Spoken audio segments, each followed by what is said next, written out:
Hello students, good afternoon. कैसे हैं आप लोग? बिल्कुल ही ठीक है ना। चलिए, तो आज मैं सौरभ राठौर आपके लिए लेके आया हूँ ट्वेल्थ क्लास की फिजिक्स।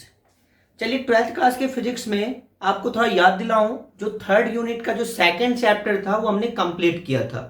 मैंने आपको बताया भी था कि यदि इस चैप्टर में, इस यूनिट के किसी भी टॉपिक में कोई भी डाउट्स हो तो आप कमेंट करके पूछ सकते हैं और आपके डाउट को हम सॉर्ट आउट करेंगे। तो चलिए, मैंने देखा था कमेंट बॉक्स में कोई भी कमेंट नहीं है, इट मीन्स सभी बच्चों को ठीक ठीक समझ में आ गया। तो चलिए, इसी तरह से आप वीडियो को देखते रहिए, अच्छी तरह से समझते रहिए और इनका बेनिफिट उठाते रहिए। तो चलिए, आज करते हैं हम next chapter start. Magnetism unit जो है, इसका जो थर्ड चैप्टर है वो स्टार्ट करते हैं। वो है मैग्नेट एंड अर्थ मैग्नेटिज्म, है ना। तो चलिए, एट फर्स्ट देखिए, ये मैग्नेट क्या होता है, किसे हम कहते हैं मैग्नेट। मैग्नेट को हिंदी में हम क्या बोलते हैं बच्चों? चुंबक बोलते हैं। आपने तो सबने देखा होगा ना चुंबक। चुंबक क्या होता है? जो चुंबक है ये, इसमें क्या होता है, एक तो नॉर्थ पोल होता है, एक साउथ पोल होता है। और यदि दूसरे मैग्नेट को यदि आप लाते हैं इनके पास, तो ये क्या करेगी, यदि नॉर्थ होगी तो इसे रिपेल करेगी और साउथ होगी तो अट्रैक्ट करेगी। लेकिन इनके पास कुछ मैग्नेटिक सब्सटेंस यदि आप लाते हैं, कुछ मैग्नेटिक सब्सटेंस लाते हैं, मैं बात कर रहा हूं iron, iron nails. Iron nails को यदि इनके पास हम प्लेस्ड करते हैं तो ये मैग्नेट इसे अट्रैक्ट करेगी, है ना। तो इसे ये अट्रैक्ट कर सकती है। It means magnet magnetic substance को अट्रैक्ट करती है। लेकिन ये मैग्नेट होता क्या है, किसे कहते हैं मैग्नेट, क्या होता है फॉर्मूला मैग्नेट का? तो देखिए, जो ये मैग्नेट है इसकी मीनिंग होती है inter action. Inter actions meaning है अट्रैक्शंस और रिपल्शंस बोथ। ये डिपेंड करेगा किस सब्सटेंस को ये अट्रैक्ट करेगी, किसे रिपेल करेगी।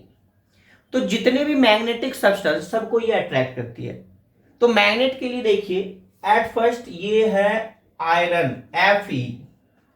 अब इनके ओर्स होते हैं, एक ओर्स होता है Fe2O3, जिसे हम बोलते हैं हेमेटाइट।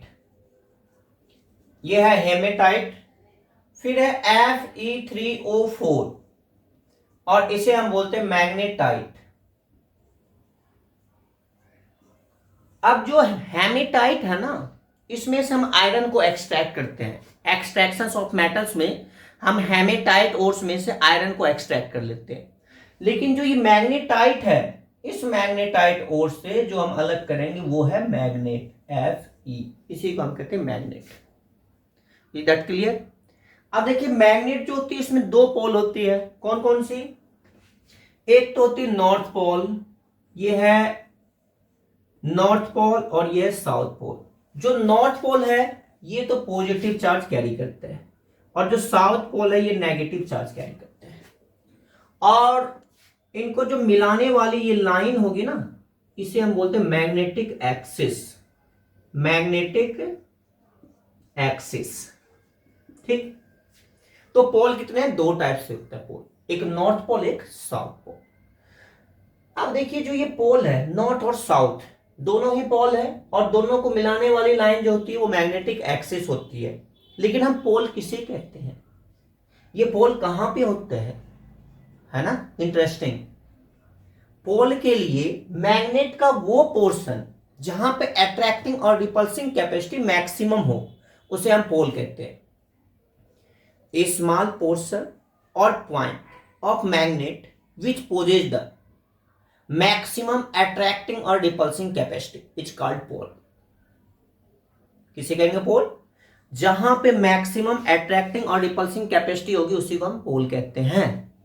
और जो पोल होगा वो पॉजिटिव और नेगेटिव, इट मींस नॉर्थ और south pole. Is that clear? फिर इनके बाद देखिए, इसमें प्रॉपर्टीज है, कई एक प्रॉपर्टीज है। जो मैग्नेट हमेशा और हमेशा जो ये एग्जिस्ट करता है, डायपोल में एग्जिस्ट करता है।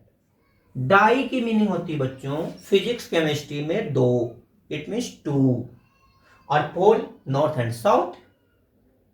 तो जब दो पोल हो तो उसे हम डाईपोल कहते हैं। तो मैग्नेट हमेशा और हमेशा डाईपोल में ही एग्जिस्ट करेगा। हम यूं कह सकते हैं, magnet always exist in dipole, it never exist in monopole. इनको ऐसे समझिए, यदि इस मैग्नेट को मान लीजिए ये नॉर्थ है और ये साउथ है, यदि इस मैग्नेट को हम बीच से ब्रेक करते हैं तो क्या इस पोर्शन में नॉर्थ और इस पोर्शन में साउथ, यही सोच रहे हैं ना आप? नहीं नहीं नहीं, बिल्कुल सही नहीं है ये जो आप सोच रहे हैं बच्चों। इनको जब हम ब्रेक करते हैं ना तो नया पोल इंड्यूस्ड होगा। इट मीन्स इसमें फिर से साउथ और इसमें नॉर्थ।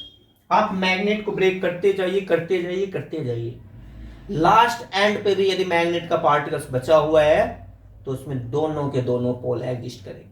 कभी भी मैग्नेट मोनोपोल में एग्जिस्ट करता ही नहीं। Is that clear? तो मैग्नेट के लिए हम यूं कह सकते हैं कि magnet always exist in dipole, never be exist in monopole. North और साउथ कभी भी अकेला एग्जिस्ट नहीं कर सकता है। ये फर्स्ट प्रॉपर्टी है। अब दूसरी बात देखिए, अब मैग्नेट में आप कैसे मेंशन कीजिएगा कौन सा नॉर्थ है कौन सा साउथ? मान लीजिए मैंने आपको एक बार मैग्नेट दे दिया, ये है बार मैग्नेट, और इस मैग्नेट में आपको मेंशन करना है कौन सा नॉर्थ है कौन सा साउथ है। क्या सोच रहे हैं? कहां से पता कीजिएगा, कैसे पता लगेगा कि ये नॉर्थ है या साउथ है? आप ये सोच रहे हैं कि बार मैग्नेट में लिखा होगा नॉर्थ और साउथ, मान लीजिए लिखा ही नहीं है, फिर कोई बात नहीं, डोंट वरी। इनके लिए वो ऑप्शन है ना हमारे पास। क्या ऑप्शन है? तो हम पोल को जो ना मेंशन करेंगे कैसे, वो देखिए। एट फर्स्ट क्या करेंगे, किसी भी बार मैग्नेट को, बार मैग्नेट किसे कहेंगे हम? जो रोड शेप में हो। बार मैग्नेट को आपको क्या करना होगा, एट फर्स्ट थ्रेड से, जो थ्रेड है उनसे हैंग कीजिए और इनको फ्रीली रोटेट करवाइए। जब ये फ्रीली रोटेट होगी, जैसे फ्री रोटेट होगी तो आफ्टर सम टाइम, कुछ समय के बाद मैग्नेट क्या होगी, कम्स टू रेस्ट, ये रेस्ट में होगी। जो साइड मैग्नेट का, जो साइड नॉर्थ डायरेक्शंस की तरफ होगी, कौन से नॉर्थ? ये डायरेक्शंस वाले, ज्योग्राफिक नॉर्थ साउथ। देखिए बोर्ड पे हम इस तरह से इंडिकेट करते हैं, नॉर्थ साउथ ईस्ट वेस्ट, है ना? तो मैग्नेट का वो एंड जो नॉर्थ की तरफ इंडिकेट करेगा वो नॉर्थ पोल है, और जो साउथ की तरफ इंडिकेट करेगा वो साउथ पोल है ना? तो मैग्नेट में नॉर्थ और साउथ पता लगाने का क्या बिल्कुल ही सिंपल तरीका मैंने आपको क्या बताया कि मैग्नेट को आप क्या कीजिए, पहले इसको हैंग आउट कीजिए, और हैंग आउट करने के बाद इनको फ्रीली मूव करवाइए। और मूव करवाने के बाद फिर ये मैग्नेट क्या होगी, रेस्ट में आ जाएगी। तो रेस्ट में आएगी, जो एंड जियोग्राफिक नॉर्थ की तरफ इंडिकेट करेगा वो नॉर्थ पोल है, और जो साउथ की तरफ इंडिकेट करेगा वो साउथ पोल है। Is that clear? तो इस तरह से मैग्नेट का आप पोल मेंशन कर सकते हैं, है ना? चलिए फिर आगे नेक्स्ट प्रॉपर्टी जो है, अर्थ है ना, जो अर्थ है ये खुद एक मैग्नेट है। Earth behave as magnet, behave as magnet. ये भी अब हमें पता करना है कि अर्थ मैग्नेट की तरह कैसे बिहेव करता है। तो देखिए अर्थ मैग्नेट की तरफ कैसे बिहेव करता है। मैग्नेट में एक नॉर्थ पोल होगी, एक साउथ पोल होगी, है ना? तो अब जो अर्थ है ना, अर्थ किन से बनी है? ये सोइल पार्टिकल्स से। सोइल पार्टिकल्स, जो सोइल पार्टिकल्स है इसमें एटम है, एटम में जो ये इलेक्ट्रॉन है, ये इलेक्ट्रॉन क्या होगी, सर्कुलर पाथ में रिवॉल्व करेगी। अब देखिए जब इलेक्ट्रॉन सर्कुलर पाथ में रिवॉल्व करती है तो इनके अपोजिट डायरेक्शन में करंट जाएगी, और जब करंट, याद कीजिए मैंने आपको बताया था लूप में एंटी क्लॉकवाइज फ्लो करे, एंटी क्लॉकवाइज फ्लो करे तो अपर नॉर्थ और lower face south. It means dipole. Magnet है ये, मैग्नेट की तरह बिहेव करने लगता है। इनके रिवर्स यदि ये क्लॉकवाइज में मूव करे तो अपर साउथ और लोअर नॉर्थ।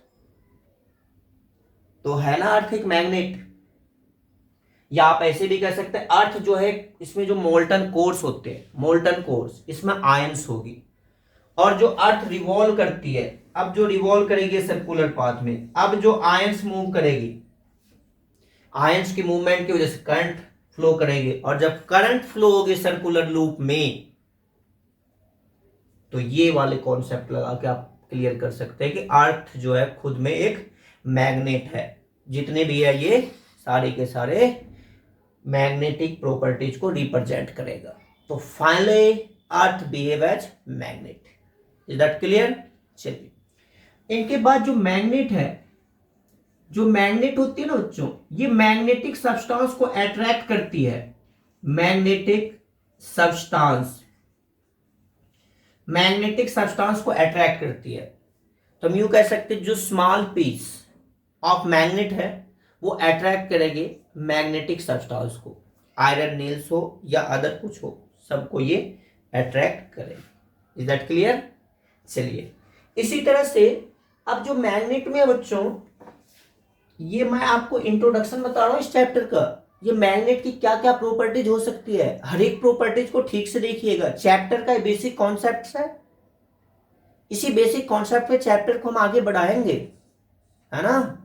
चलिए, फिर मैग्नेट में जैसे नॉर्थ और साउथ पोल है, ये है नॉर्थ और ये है साउथ, या ये है साउथ और ये है नॉर्थ, दोनों अपोजिट पोल है ना, अनलाइक पोल है ना। तो ये क्या करेगी, एक दूसरे को अट्रैक्ट करेगी। Unlike pole are attract to each other, unlike pole are attract to each other, and like pole north north south south are repel to each other, है ना। जो अनलाइक पोल है वो तो क्या करती है, एक दूसरे को अट्रैक्ट करेगी, और जो लाइक पोल है वो एक दूसरे को रिपेल करती है। तो इस तरह से आप मैग्नेट की ये प्रॉपर्टीज देख सकते हैं।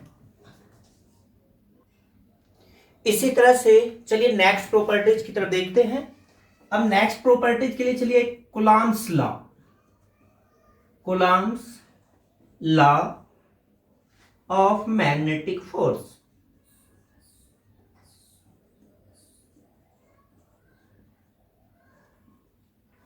क्या हुआ, कुछ बच्चे कंफ्यूज हो रहे हैं क्या? अरे कूलॉम्स लॉ है तो एक ही बार कूलॉम्स लॉ तो नहीं है ना। वो कूलॉम्स लॉ जो आप सोच रहे हैं वो इलेक्ट्रोस्टैटिक फोर्स के लिए था, और ये जो कूलॉम्स लॉ ये मैग्नेटिक फोर्स के लिए है। बाकी सेम थिंग्स है। देखिए, वहां पे तो हमने चार्ज को सेपरेट किया था, यहां पे पोल्स को सेपरेट करेंगे, है ना। तो मान लीजिए ये दो पोल है, एक ये नॉर्थ पोल है और ये साउथ पोल है। इनकी जो मैग्नेटिक स्ट्रेंथ है, सपोज करते ये है M1 और ये है M2, ठीक। इनके बीच की जो डिस्टेंस ऑफ सेपरेशन है वो है R। ये प्लस M1, ये माइनस M2। अब इनके बीच में फोर्स प्रोड्यूस होगी, या तो अट्रैक्शन या रिपल्सन। देखिए अनलाइक है तो ऑब्वियसली अट्रैक्ट करेगी, तो यही जो फोर्स होगी इसी को हम कहते हैं magnetic force. It means Coulomb's law of magnetic force. हम यूं कह सकते हैं, if the two magnetic pole such as north and south whose magnetic strength is M1 and M2 are separated by R distance, then forces are produced between them is called magnetic force, है ना। Magnet के दोनों पोल के बीच में जो force apply हो रही है उसी को तो हम मैग्नेटिक फोर्स कहते हैं, यही तो है मैग्नेटिक फोर्स। तो जो मैग्नेटिक फोर्स है ये जो होती है डायरेक्टली प्रोपोर्शनल होगी M1 और M2 का। Magnetic force is directly proportional to the product of magnetic strength. इनको इक्वेशन 1 मान लीजिए। Again magnetic force is inversely proportional to the square of distance between them. इनको 2 मानिए। अब दोनों इक्वेशन से फ्रॉम इक्वेशंस 1 एंड 2, 1 और 2 से F डायरेक्टली प्रोपोर्शनल है M1 M2 का और इनवर्सली है R की स्केल का, और प्रोपोर्शनल का साइन हटाते ही F equal to K M1 M2 upon में R की स्केल। K क्या है, magnetic force constant. K equal to magnetic force constant, और इनकी वैल्यू होती है म्यू नोट अपॉन में 4 पाई, के की जगह आप म्यू नोट अपॉन 4 पाई लिख सकते हैं। तो F equal to mu naught m1 m2 upon में 4 पाई आर की स्क्वायर, है ना। देखिए बिल्कुल कूलॉम्स लॉ ऑफ इलेक्ट्रोस्टैटिक की कॉपी है ना, उसमें Q1 Q2 था और इसमें कांस्टेंट देखिए म्यू नोट बाय 4 पाई, उसमें 1 अपॉन 4 पाई एप्सिलॉन नोट, तो 1 अपॉन एप्सिलॉन नोट की जगह म्यू नोट, इनकी वैल्यू होती है 10⁻⁻7 वेबर पर एम्पियर मीटर इनवर्स।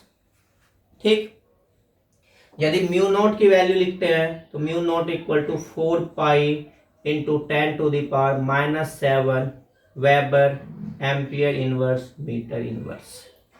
और जो ये म्यू नोट है ये क्या है, मैग्नेटिक परमिएबिलिटी, मैग्नेटिक परमिएबिलिटी, है ना। तो इस तरह से बच्चों ये Coulomb's law of magnetic force है। एक ही लाइन में आप यूं कह सकते हैं कि magnetic force is directly proportional to the product of magnetic strength and inversely proportional to the square of distance between them is called Coulomb's law of magnetic force। तो इस तरह से आप Coulomb's law of magnetic force की बात कर सकते हैं। ये फॉर्मूला आप यूज कर सकते हैं। इनके बाद जो मैग्नेट होती है ना, जो ये इंडक्टिव प्रॉपर्टीज को शो करती है। मैग्नेट जो होती है वो क्या करती है, इंडक्टिव प्रॉपर्टीज को शो करती है। इंडक्टिव प्रॉपर्टीज, इंडक्टिव प्रॉपर्टीज को शो करती है। तो अब इंडक्टिव प्रॉपर्टीज क्या है, किसे कहते हैं हम इंडक्टिव प्रॉपर्टी, किसी भी बार मैग्नेट को ये नॉर्थ और ये साउथ को हम प्लेस करते हैं, इसके चारों तरफ कोई मैग्नेटिक सब्सटेंस ले आई, आयरन नेल्स वगैरह प्लेस्ड कीजिए और प्लेस्ड करने के बाद ये मैग्नेटिक सब्सटेंस के ऊपर फोर्स एक्वायर्ड हो जाएगी, ये मैग्नेटाइज हो जाएगा, ये सब्सटेंस मैग्नेटाइज हो जाएगा। यही जो मैग्नेटाइज हो रही है इसी को हम कहते हैं इंडक्टिव प्रॉपर्टी। हम यूं कह सकते हैं if the magnetic substance are placed near the magnet then it can acquire magnetize, is called inductive properties. And magnetic substances are magnetized, so magnet possess the inductive properties at a moment induced हुआ है। तो बच्चों ये है introductions magnet के, magnet किसे कहते हैं, क्या क्या प्रॉपर्टीज शो करते हैं, और बीच में एक ये लॉ भी आया हुआ। तो ये चैप्टर में इंट्रोडक्शन है मैग्नेट्स की। चलिए अब इस टॉपिक को आगे बढ़ाते हैं।